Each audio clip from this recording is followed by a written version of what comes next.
lumabas ng trahedya. Pwede yung party at dayali. Sana makagawa tayo ng isang magandang palabas. Sa araw ng palabas, Ako si Polinice. Ako si Epiocles. Ako ang manalo. Mas magaling ako sa'yo.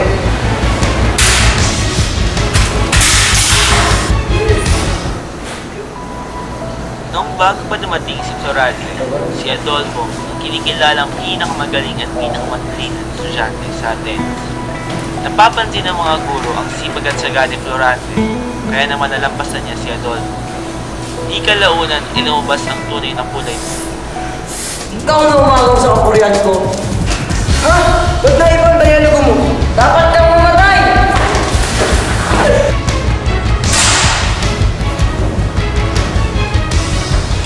Adolfo, mula ngayon hindi ka na po pwedeng bumalik sa Atenas. Bumalik ka na ngayon din sa kaharian ng Albania. Maraming salamat, Kritos mo ang buhay ko, Fernando. Wala nga naman yun, Florante. Pagkalipas ng isang